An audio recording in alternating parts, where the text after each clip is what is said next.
You have been appointed in November 2017. How do you like it in Switzerland so far? My wife and I absolutely love Switzerland. We've spent a lot of time here over the years, and being here as ambassador is even more exciting because you get to really meet so many different people and get to so many interesting locations, both in Liechtenstein and here in Switzerland. So we've been having a fantastic time. Our children came for Christmas. We were in Zermatt for Christmas during the snow, and it was just a beautiful trip. I know you like to hike. Did you get a chance to go on the mountains yet? Yes, we were over about 2 weeks ago, that beautiful weekend we had. We were out. It was a beautiful day, and all over the river Ahr. We've been walking and hiking and just having a fantastic time. In the past, you have said that many U.S. businesses will be moving to Switzerland. Could this be due to the tariffs imposed by China on products such as steel and aluminium? Well, we already have a great deal of investment from Switzerland into the United States, with the 7th largest foreign direct investors in the U.S. And it's a two-way street because there are a lot of companies in the U.S. who also find value and access to markets, a whole range of issues that bring them to Switzerland as well. So there's a really good synergy between our two countries and bringing our countries together for the opportunities for economic development. In a previous interview, you said the reason that many American businesses were moving to or staying in Switzerland was because of our country's strength in research and cybersecurity. Does that mean that the U.S. has a lack of these qualities? Oh, absolutely not. No, the U.S. has great companies that do amazing work. But what we do find is that you find new access to markets here in Switzerland, U.S. companies that do come here. Our job at the embassy is to work on getting Swiss to invest more in the United States, increasing the foreign direct investment. But on cyber and other issues, there's a sharing of information, a sharing of talent. And I think the U.S. is in a superior position to be helpful to Switzerland in that regard.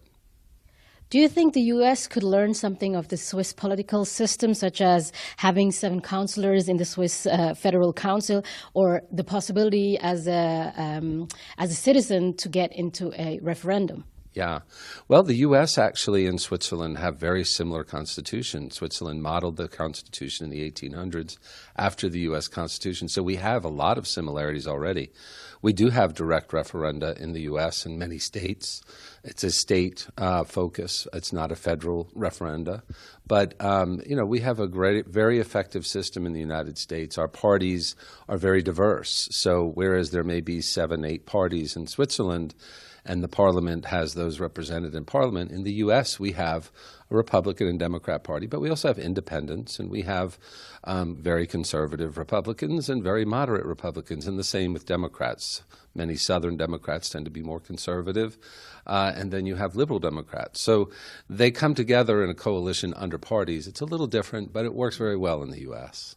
We would also like to talk about current events. We're all aware of the Twitter feed of President Trump. We have read, for example, regarding an attack on Syria, on a possible attack on Syria, that it could be very soon or not so soon at all. And now we are wondering what's going on. What do you think? Will there be an attack? What are the consequences for the U.S.? Well, I think our president uses Twitter in an extremely effective way, like no president has before. And I think it is a new medium that other presidents throughout the world, other leaders throughout the world will use very effectively. On Syria, I'm the president I'm the ambassador from the United States to Switzerland. It's the president's voice for U.S. policy in Switzerland. So on Syria, I'm not in a position to really comment on that. But I think the White House and the administration have been very, very vocal, very clear where we stand on Syria as a country. And in the 21st century, looking at where we stand with chemical warfare, it causes a great deal of concern to see chemical warfare being used in the 21st century. And I think the administration's been very vocal on that. You said that the communication is very clear. To us Swiss people, it might be a bit confusing. One day there's a threat out, the next day is like, there was no a certain point that President Trump communicated. So the question for me to you is it hard for you to communicate with Swiss people to explain what the views or point of views of the president are? Not at all. I think the wonderful thing about Switzerland and Liechtenstein is that they're very thinking and engaged people in their public policies. And so our president has been very clear on many occasions where he stands, and he's forced governments to the table. He's forced economic interests to the table. He's clearly had great success in his first year as president because he delineates very substantively where he wants to take our country, and it creates an engagement with other nations and other economic leaders to come together. So you see our tax reforms, our regulatory reforms have created an amazing renaissance in our economy in the U.S. And as the U.S. economy goes, so goes the world. So everyone benefits from these great policies. I think the president and the Congress, frankly, that's a team effort in the U.S., have been able to successfully achieve. There are obviously a lot of issues that need to be attacked and being dealt with. Coming back to the Syria story, there's obviously a little tension between Russia and the U.S. Now, will there be a war between the U.S. and Russia if Russia shoots down any missiles fired at Syria?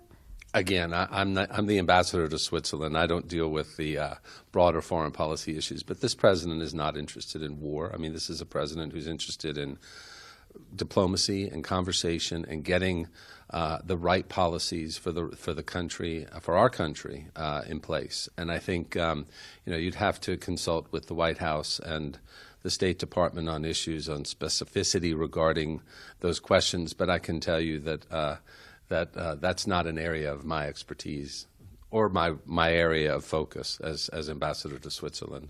Of course. There are many issues out in the world, such as also the conflict with Korea as well.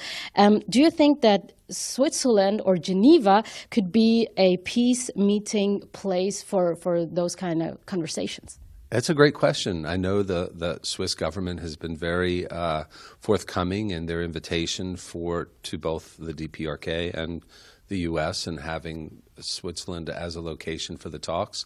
So I'm sure that Switzerland is on the table. I couldn't speculate on what's going to happen because there are so many others who are also interested in hosting those conversations and talks. So we'll see how that progresses. Ambassador McMullen, thank you very much for the interview. Thank you so much. Great to be with you.